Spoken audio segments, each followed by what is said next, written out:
The man peered doubtfully into the basket, plunged in his hand and drew one up, wriggling, by the back of the neck. "That's no police dog," said Tom.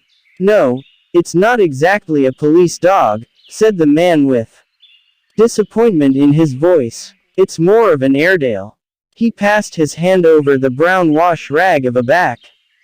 "Look at that coat. Some coat. That's a dog that'll never bother you with catching cold."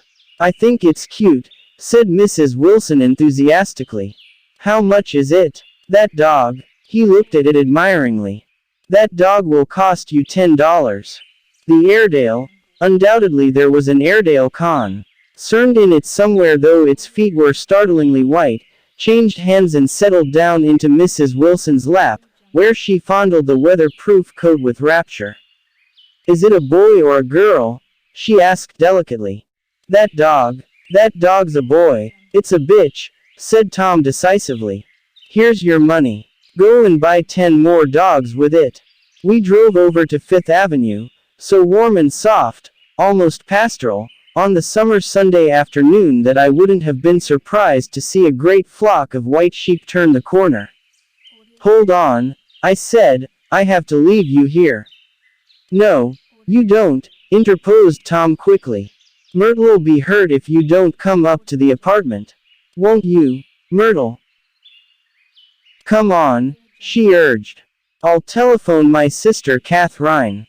She's said to be very beautiful by people who ought to know." "Well, I'd like to, but," we went on, cutting back again over the park toward the West Hundreds. At 158th Street the cab stopped at one slice in a long white cake of apartment houses. Throwing a regal homecoming glance around the neighborhood, Mrs. Wilson gathered up her dog and her other purchases and went haughtily in. "I'm going to have the McKees come up," she announced as we rose in the elevator. "And of course I got to call up my sister, too." The apartment was on the top floor, a small living room, a small dining room, a small bedroom and a bath.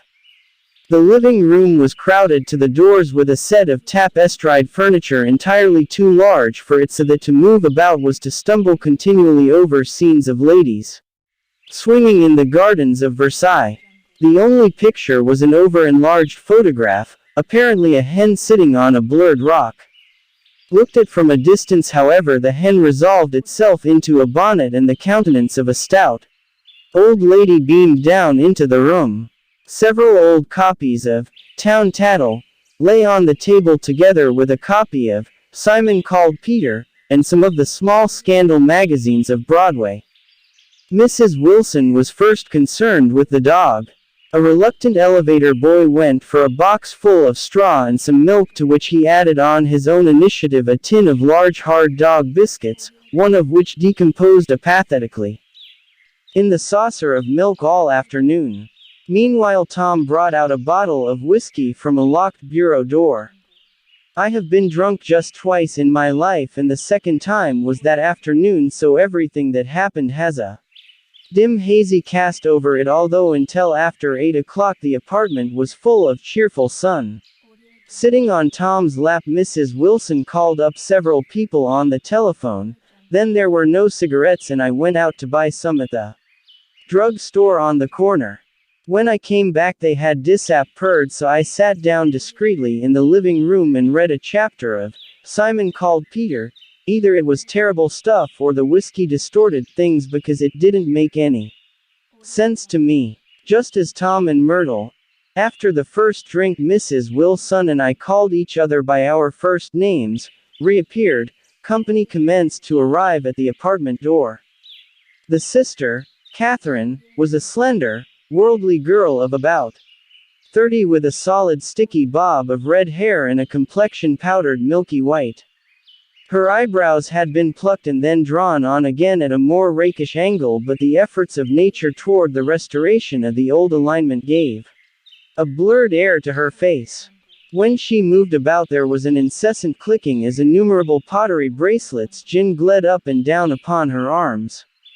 She came in with such a proprietary haste and looked around so possessively at the furniture that I wondered if she lived here. But when I asked her, she laughed immoderately, repeated my question aloud, and told me she lived with a girlfriend at a hotel. Mr. McKee was a pale feminine man from the flat below. He had just shaved, for there was a white spot of lather on his cheekbone, and he was most respectful in his greeting to everyone in the room. He informed me that he was in the artistic game, and I gathered later that he was a photographer. Farron had made the dim enlargement of Mrs. Wilson's mother, which hovered like an ectoplasm on the wall.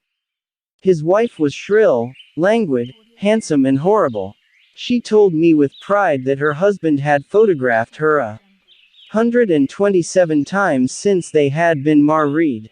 Mrs. Wilson had changed her costume some time before and was now attired in an elaborate afternoon dress of cream-colored chiffon, which gave out a continual rustle as she swept about the room.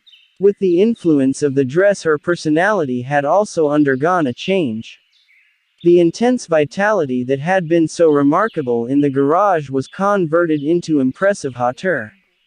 Her laughter, her gestures, her assertions became more violently affected moment by moment, and as she expanded, the room grew smaller around her until she seemed to be revolving on a noisy, creaking pivot through the smoky air. "My dear," she told her sister in a high mincing shout, "most of these fellas will cheat you every time. All they think of is money. I had a woman up here last week to look at my feet, and when she gave me the bill you'd have thought she had my appendicitis out." "What was the name of the woman?" asked Mrs. McKee. "Mrs. Eberhardt. She goes around looking at people's feet in their own homes." "I like your dress," remarked Mrs. McKee. "I think it's adorable." Mrs. Wilson rejected the compliment by raising her eyebrow in disdain.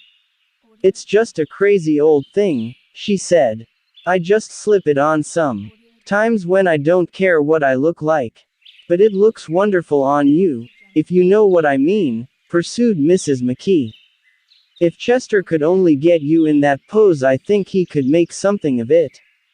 We all looked in silence at Mrs. Wilson, who removed a strand of hair from over her eyes and looked back at us with a brilliant smile. Mr. McKee regarded her intently with his head on one side and then moved his hand back and forth, slowly in front of his face. "I should change the light," he said after a moment. "I'd like to bring out the modeling of the features. And I'd try to get hold of all the back hair." "I wouldn't think of changing the light," cried Mrs. McKee. "I think it's," her husband said. "Shish," and we all looked at the subject again, whereupon Tom Buchanan yawned audibly and got to his feet. "You McKees have something to drink," he said. "Get some more ice and mineral water, Myrtle, before everybody goes to sleep." "I told that boy about the ice." Myrtle raised her eyebrows in despair at the shiftlessness of the lower orders. "These people, you have to keep after them all the time."